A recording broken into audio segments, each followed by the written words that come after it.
Cari telespettatori, ben ritornati con noi, ben ritornati anche ben arrivati ai nostri ospiti. Massimo Zanon, Presidente regionale Confcommercio Veneto, grazie Presidente. Buongiorno a voi. E ben arrivato anche a Cristian Malinverni, Presidente Confartigianato Sistema Alimentaristi. Buongiorno. Allora, con voi voglio approfondire alcuni temi che sono senza dubbio molto importanti e interessanti, poi parleremo anche con il Presidente Malinverni degli home restaurant, ci avete chiesto anche voi delucidazioni al riguardo, si vede che alcuni di voi o li frequentano o li attuano, quindi spiegheremo, vedremo se c'è una compatibilità con i sistemi invece esistenti, visto che poi il Presidente Zanon ben se ne intende. Però prima io voglio fare un po' un quadro della situazione, partiamo da Confcommercio, poi vediamo anche il settore alimentaristi. Si chiude l'anno, il 2016, come lo si chiude? Come si apre quest'anno qui? Abbiamo adesso una legge di bilancio che deve essere un attimo rivista con dei rischi, perché si è parlato anche di ritocco, a parte l'accisa anche all'IVA. Voi più volte anche a livello nazionale il Confcommercio si è pronunciato al riguardo, inquadriamo la situazione e poi vediamo il settore più specifico degli alimentaristi, artigianato, come vede invece se il bicchiere mezzo vuoto o mezzo pieno.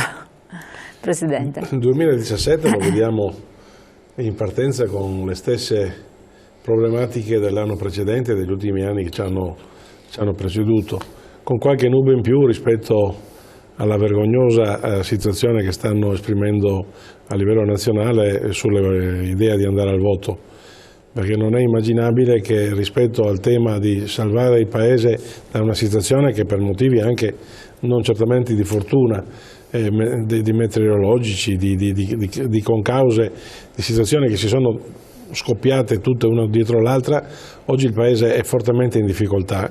C'è l'Europa che ci richiama a un ordine economico che è difficile mantenere, visto pensando che abbiamo sul groppo moltissime delle incombenze che l'Europa poi non risponde, basta pensare al recupero di un minimo di dignità a chi è costretto a fuggire ma poi lo troviamo sulle coste dell'Italia.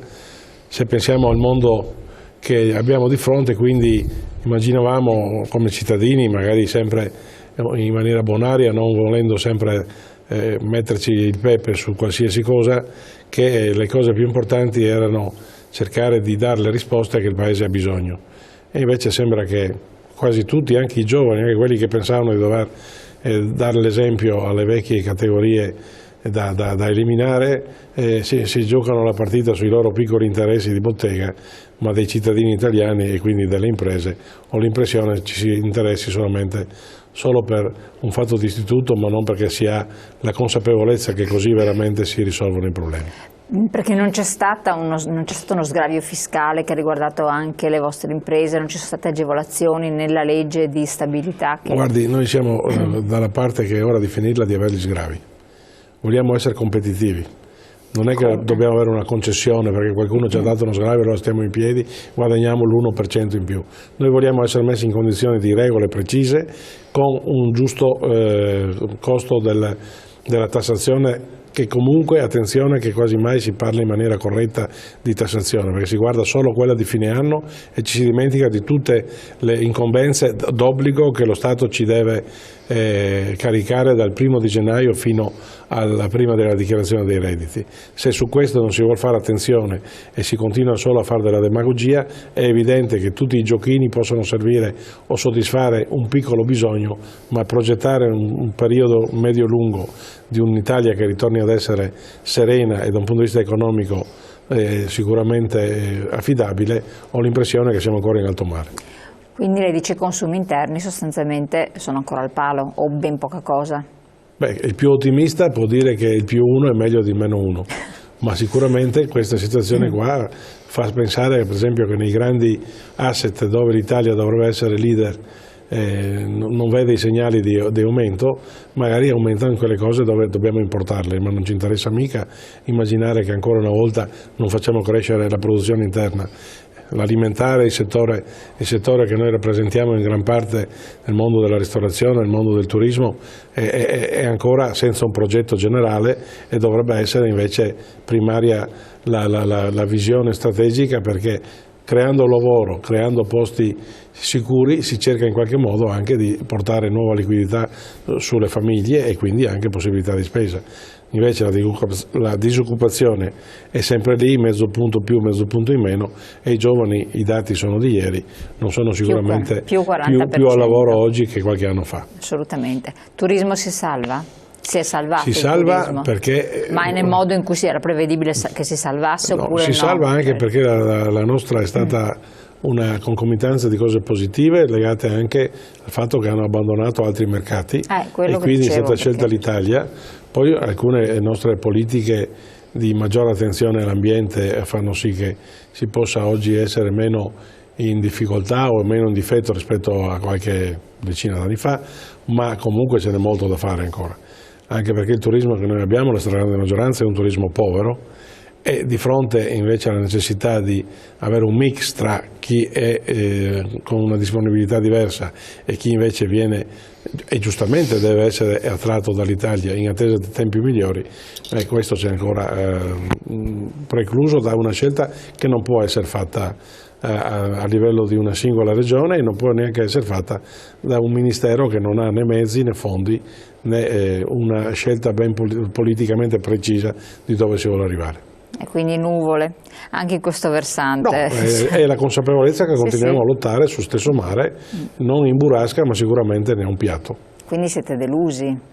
Non siamo delusi, siamo consapevoli di fare forza sulle nostre forze, cercando di far tesoro degli errori commessi, ne abbiamo commessi tutti, e nello stesso tempo anche di far squadra, perché questa è l'altra necessità che le piccole e medie imprese devono avere per reagire al cambiamento. Rimanere isolati, non solamente pensando al mondo associativo, ma anche proprio impresa vicino a impresa, è sinonimo anche di intelligenza, perché come mai vince il grande e perde il piccolo? Perché il grande è molto più forte, il piccolo può diventare grande rimanendo autonomo. Cambiando quindi tipo di speculazione politica, insomma. È una visione.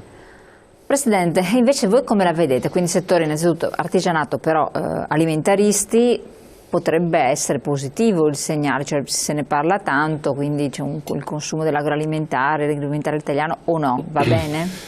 Ma mi allaccio al discorso, al ragionamento fatto dal mio collega che ha espresso un punto a mio avviso fondamentale, la competitività. Anche noi, su tutto il mondo artigiano, non cerca l'elemosina, il gettone, l'aiutino per stare in piedi. Qua bisogna rendere le aziende competitive, punto. Competitive vuol dire che se io affronto un mio pari grado straniero, deve avere le stesse regole e lo stesso carico di oneri fiscali e non, perché altrimenti la guerra o la battaglia la perdiamo sovente, quello che sta succedendo in Italia. Il nostro mercato va bene, sicuramente va bene, l'export sta andando benissimo, nonostante Verso quali destinazioni va bene? Nonostante quello che dicevo, ci siamo giocati un anno e mezzo fa una carta fondamentale che era il mercato russo, che per noi era una valvola, i dati parlavano di circa 2 miliardi, ma ormai sono dati vecchi, perché si parla già di 2 anni, 1 anno e mezzo. Noi lavoriamo con l'Europa in maniera favolosa, con l'America, e adesso vediamo si apre un nuovo mondo, ma in ogni caso abbiamo degli ottimi rapporti commerciali con i paesi ex emergenti, perché ormai sono già emersi, quindi parlo delle Indie come parlo degli Emirati. Certo che noi, ripeto, quando andiamo all'estero ci dobbiamo confrontare con aziende europee che hanno dei vincoli che sono completamente diversi. E pesa questo? E questo pesa tremendamente. Perché tutti parlano che l'imprenditore italiano è tra i migliori al mondo, eppure le aziende non sono così competitive? C'è qualcosa che non quadra. C'è qualcosa che non quadra. Proprio l'altro giorno, esolo un po', ma mi ha fatto pensare, come Rotary era ospite da noi un ragazzo laureato americano, 25 anni, e ci ha fatto un ragionamento. Ho detto, ma voi siete matti, ma voi lavorate tantissimo. Noi abbiamo la nomea dell'italiano mandolino, spaghetti e qualcos'altro, ma qua voi dalle 7 del mattino alle 9 di sera, tutti i giorni, il weekend, poi chi lavora con il mio settore del turismo ancora di più, rimaneva allibito dalla mole di lavoro che si fa. Però i risultati sono, ahimè, come si diceva prima, non ottimali. Perché? Perché abbiamo un carico fiscale e normativo che è spaventoso. E non ne usciamo. Il dramma è che tutti i politici ne parlano, tutti i governi che ogni 6 mesi, ogni anno... Ma non si fa niente. Ma non si risolve nulla, anzi c'è sempre un qualcosa in più. È drammatico che adesso l'Unione Europea ci chiede 3,4 miliardi da tirare fuori e solo si accenni di aumentare l'IVA. Ma è una follia totale. Infatti io sono rimasta sconvolta. È una follia totale. Allora voglio si risolve... sentire cosa ne pensano i miei ospiti, perché mi sembra una follia cosa... totale. Oppure si risolve con l'aumento delle accise sul carburante e sui tabacchi. Torniamo su io non sono fumatore, per carità, però i carburanti è un qualcosa che noi necessitiamo. Uno non può non andare, non usare i mezzi. E sono le famose imposte indirette che si parlava prima, che però sono quelle che pesano. Però continuano a tenere invece così bloccato il mercato interno. Il mercato interno completamente bloccato. E questo è il risultato alla fine. Nonostante, non ripeto, gli imprenditori italiani richiedono questo, richiedono la competitività. E siamo tra i migliori al mondo, perché il genio italiano è tra i migliori al mondo. E questo è un dato indiscusso, punto. Assolutamente. Ecco, questo discorso qui che è accennato anche il Presidente dell'IVA è passato sui giornali, se ne parlano, alcuni anche esponenti politici a livello governativo l'hanno ritirato fuori, poi lo rimettono dentro perché sennò desta malumori, malesseri, mal di pancia, però è passato questa cosa. Ma farete qualcosa, perché voi siete i primi che poi potreste trarne le peggiori conseguenze, perché si bloccherebbe nuovamente, è fisiologico insomma, un mercato che già rallenta. Allora, non è che su una situazione del genere noi possiamo star zitti, ma non stiamo zitti neanche se non aumenta l'IVA, perché i problemi ce ne sono sul tappeto già moltissimi e il tipo di impegno che le categorie hanno verso il governo non è un impegno che si sviluppa per un tema fine a se stesso. Se aumentano l'IVA, la prima cosa che succederà non è solamente che sarà difficile raggiungere i 3,4 miliardi che servono, perché poi tanto la gente, perché poi la gente spenderà meno, per cui si spenderà neanche l'IVA che invece sarebbe spesa ora come ora. D'altra parte mi sembra un assurdo immaginare che uno prende un bene e deve pagare il 24 o il 25% di tasse, sapendo che già poi di quello che gli rimane lui ha già pagato il 50% esatto, prima di ricevere lo stipendio. È evidente che c'è qualcosa che non quadra. Dobbiamo mettere mano all'unica cosa che serve a questo Paese, e cioè ai soldi che si buttano sulle ortiche tutti i giorni e che in un bilancio statale non è stata fatta nessuna scelta. Lo diciamo da più anni, lo diciamo in tutte le occasioni quando veniamo a trattare questi argomenti, e capiamo benissimo che chi fa politica di questo ne ha le grosse difficoltà, perché significa tagliare nel mondo dell'elettorato che poi in qualche modo deve premiare chi è al comando. Ma se si vede che nell'arco di 10 anni una parte dell'elettorato generale italiano ha cambiato completamente il suo modo di essere affezionato ai vecchi simboli, forse è opportuno che chi fa la prima cura dimagrante strategica capisca che può anche rimanere al palo per una volta, ma la volta dopo ritorna ad essere l'eroe per un paese come l'Italia. Se si continua così, si continua a cambiare, si continua a rotolare giù per una scarpata che non ha fine, ma alla fine nessuno sta meglio di prima. Quindi l'IVA che aumenta è una pazzia che nasce dal fatto che non è sufficiente portare a casa quello che serve, poi è insufficiente rispetto ai budget che già oggi ci sono sulle entrate dell'IVA, quindi una cosa da pazzi. Siccome era stata scritta nei progetti triennali di qualche anno fa, ogni tanto ritorna a galla e diventa facile anche per chi non si occupa di economia di tirare fuori questo argomento.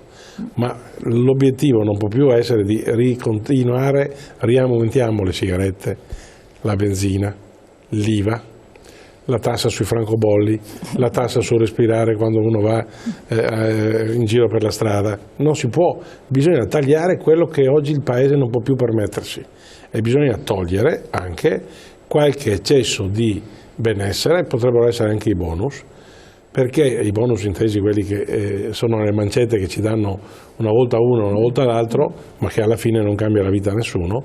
Basterebbe che tutto quello che si va ad acquistare, al posto di acquistare col 20 di tasse o 22 o 25 pazzoide, potrebbe essere che torna a costare il 12, 14, 15, perché l'Europa si fa una riflessione, perché è vero che dobbiamo essere paragonati agli altri paesi in tutto, ma è anche assolutamente vero che quel Moloch lì, oggi come oggi, forse va ripensato a livello di quanto ci costa a tutti.